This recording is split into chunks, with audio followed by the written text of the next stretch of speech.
And I'm up here now at Fintech Meetup, and obviously this is all behind us at this point for the most part. But I can tell you that 72-hour period from that Friday to that Sunday night was absolutely brutal.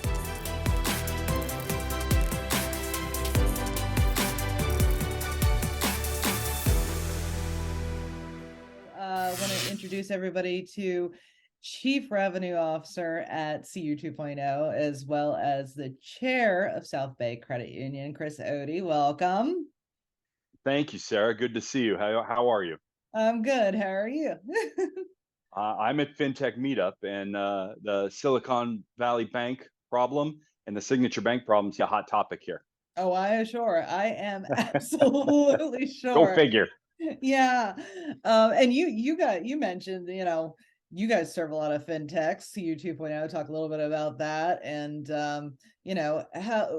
how you feel like the Signature Valley Bank collapse, as well as or excuse me, the Silicon Valley Bank collapse, as well as the Signature Bank collapse, how that might impact how fintechs look at their banking going forward.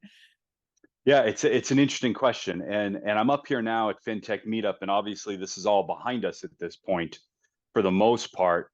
But I can tell you that 72-hour period from that Friday to that Sunday night was absolutely brutal.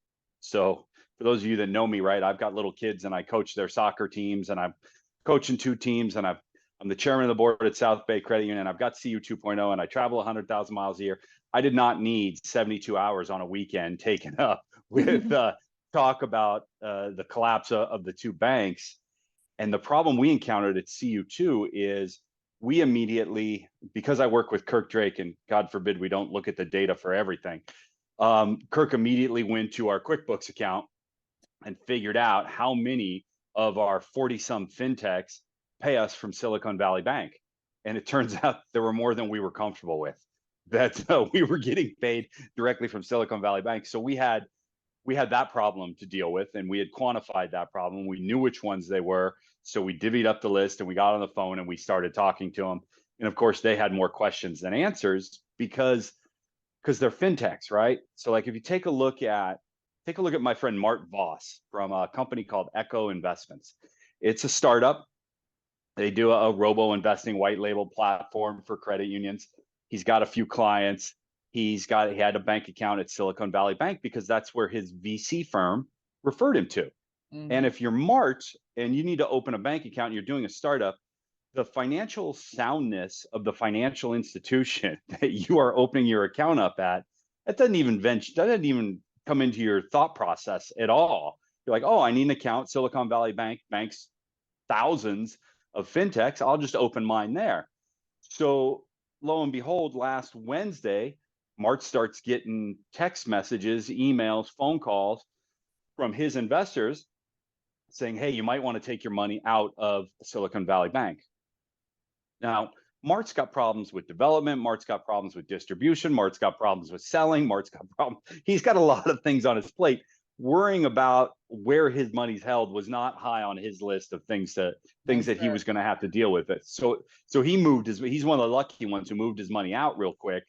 And he was out on Thursday because, he could do it on his phone, right? That was part of the problem with the run on the bank is everything's so easy now. I'm looking for my phone, which I don't know where it is.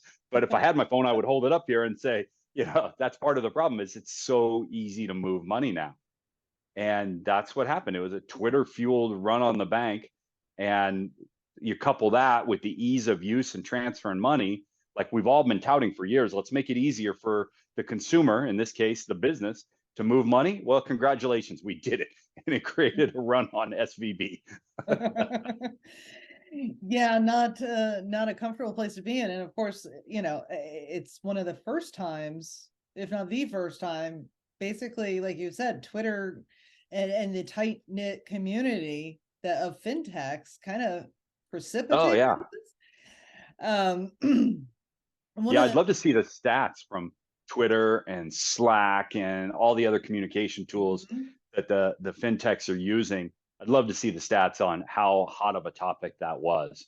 Like that had to have been off the charts type of hot tick, because well, you saw the numbers with the amount of uninsured deposits they had, Yeah. and then the number of fintechs that they were working with. It was just crazy. And then that 72-hour period where everyone's calling everybody, but nobody knows anything because none of us are Janet Yellen, right? None of us are making the final decision. None of us are at the FDIC or on the Federal Reserve Board. So we're not making the final decisions, and it was all a lot of guessing. A lot of people Mhm. trying to prove they knew what happened, and the balance sheet issues and the Twitter fueled run on it. And that's all great. That's all well and good, but it wasn't helping anybody, right? Right. It was just creating more distrust and more confusion.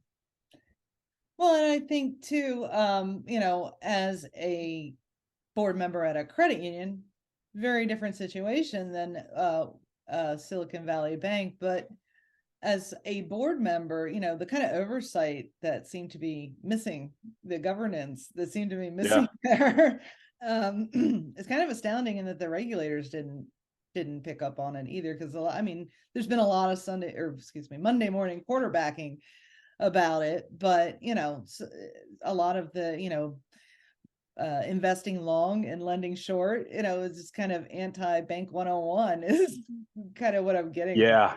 Yeah. Yeah. It was a series of bad decisions, but they didn't do anything that the regulators, they didn't do anything illegal, right? They Mhm. weren't hiding money. They weren't doing Nope. anything like that. They were just making poor decisions, and a series of poor decisions coupled with the run on the bank was death. So that's why it's an anomaly. It's not going to be the norm, is what I'm. Right. If I were a betting man, and I am in Vegas, and I am a betting man, I would bet that it will be an anomaly rather than the norm, just based on the series of things that went wrong, right? Mhm. So, but from the board chairman standpoint, it was interesting. We had a CU2 had a group of credit union CEOs and fintech executives all in the same room. We had about 40, 45 of them all in the same room at the same time on last week in Boulder, Colorado. And the decision, the decisions that they were making were interesting. The fintechs, of course, with where to put their money now that they have to pay attention to the financial soundness, and the credit unions were the beneficiaries, Mhm. because the topic of conversation came, well, how do you tell if a financial institution's well run when you're not versed in the ALM? You're not on the ALM committee, right? You're not Mhm. well versed as a fintech in the balance sheet operations of a financial institution. And it kept coming back to, well, credit unions are generally the safest place to put your money. And I was talking to one of our credit unions from Long Island. I'll just keep them nameless. And the CEO is on the Tesla Foundation in Long Island. And there's several other fintechs that are on that board with her.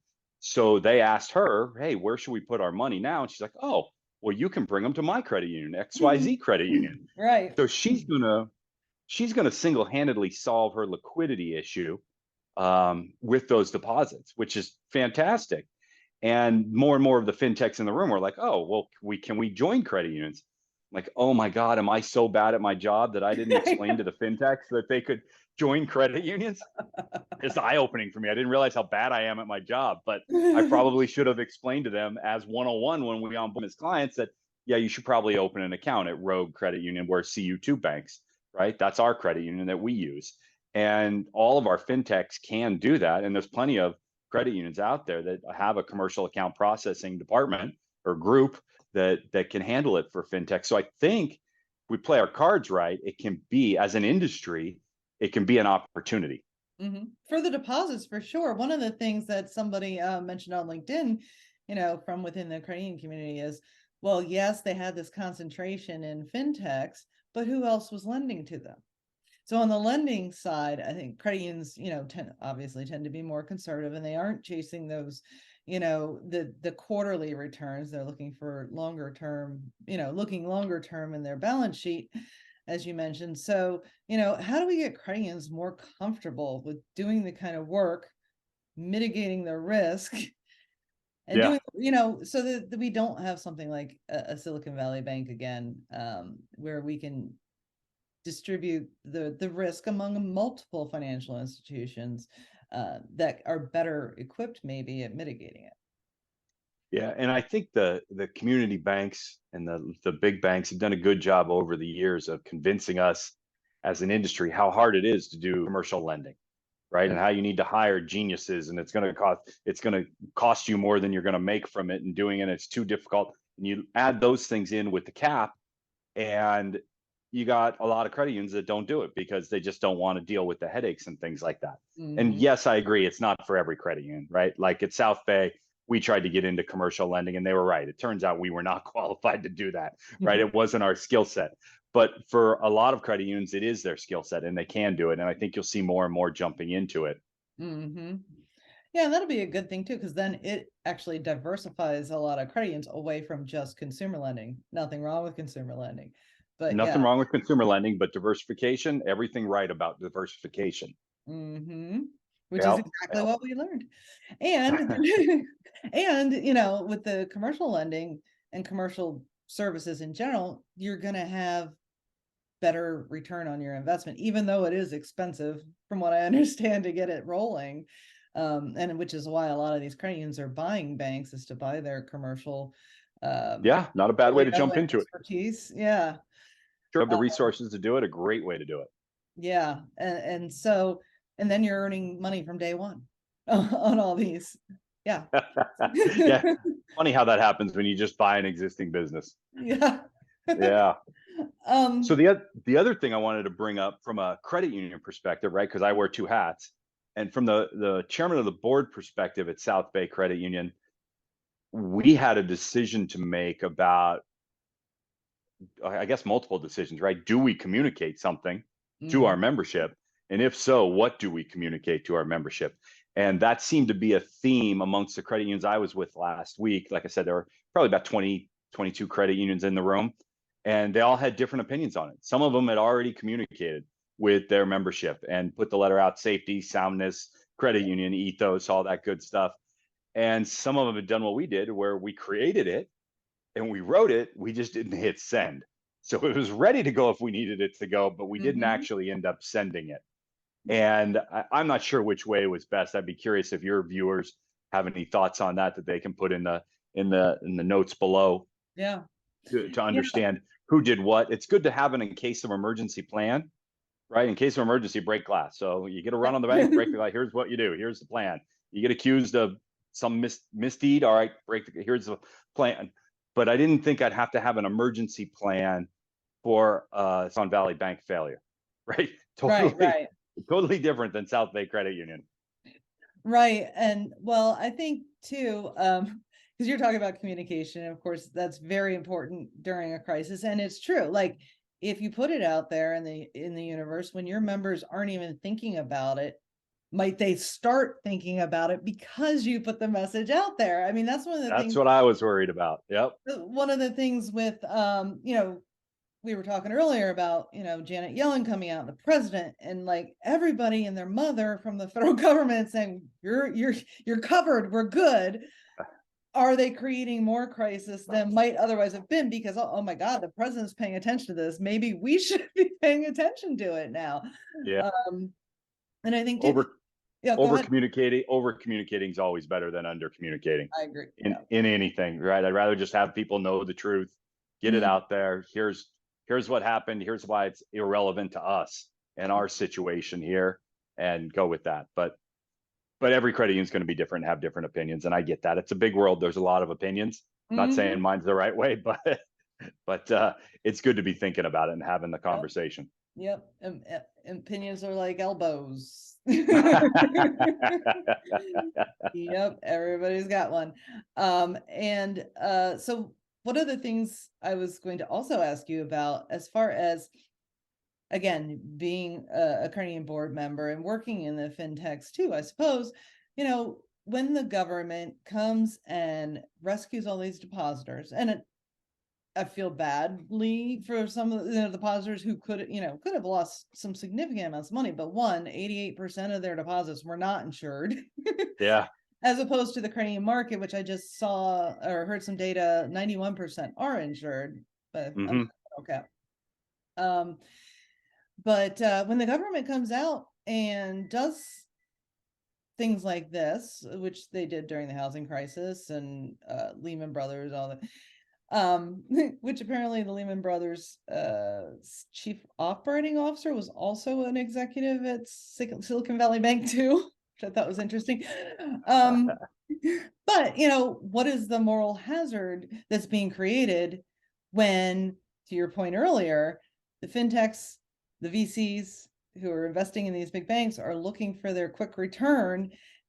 And if you're big enough that the federal government is not going to let you fail, or not going to let your depositors go without their funds, what is it seems like there's a tremendous amount of risk being created just by covering. Yeah, well, what's the point of the FDIC insurance if 250 grand doesn't matter, right? Everybody's going to be made whole no matter what. Like that's the risk, and that's something that's above my pay grade, but that the FDIC and the feds are going to have to address at some point. Right. Is what does this actually mean? Right? Like, why is my little credit union paying all this money to ASI for share insurance and excess share insurance, and none of it matters, right? If we actually fail, the federal government's going to bail everybody out anyways. Right. Like, right. I think that opened up, I think that creates a problem. I think it had to be done, but I think it creates a problem that needs to be addressed. And unfortunately, right now, I don't know what the answer is, which is fortunate for everybody that I'm not in charge of. I have a feeling you're a pretty smart guy. So any final thoughts on the situation as it pertains to either fintechs or credit unions? Because credit unions obviously have a lot of relationships now with fintechs too. Yeah. Well, for the fintechs, I'm going to tell them what I've been telling them for the last week is, all right, maybe start moving your accounts over to credit unions, right? Start moving your deposit relationships, transactional relationships over to credit unions. For credit unions, my own included, I'm going to view this as an opportunity. There's got to be an opportunity. Like, I live in Manhattan Beach, California, and we call it Silicon Beach. And there's a lot of fintech startups right down the road in Venice, from everything from Snapchat down to the little robo advisors that are just getting their start. And we bank none of them, right? Zero of them. So there's going to be an opportunity. I think there's an opportunity out there, and being targeted and trying to find those opportunities and take advantage of them is in our best interest, and it's in the fintech's best interest. Right, especially during a liquidity crunch, getting those deposits would be very helpful. Yeah, I mean, it's nothing like a crisis to create an opportunity. Absolutely. And it's almost like being a consultant, right? If you can't solve a problem, there's a tremendous amount of money to be made in prolonging it. Well, I think we can actually solve a problem. Don't right? tell my clients that. Yeah, I think we've got an opportunity here ahead of us as credit unions. And I think more and more fintechs are opening their eyes to their banking relationship and not just viewing it as it's a bank or it's a credit union or whatever. And then we're just going to put our money there. Yep. No, appreciate your time, Chris. Thank you. Appreciate your insights. Hey, Sarah, thanks for having me on. I really appreciate it. Great conference. Yeah. Thank you. All right. See you later.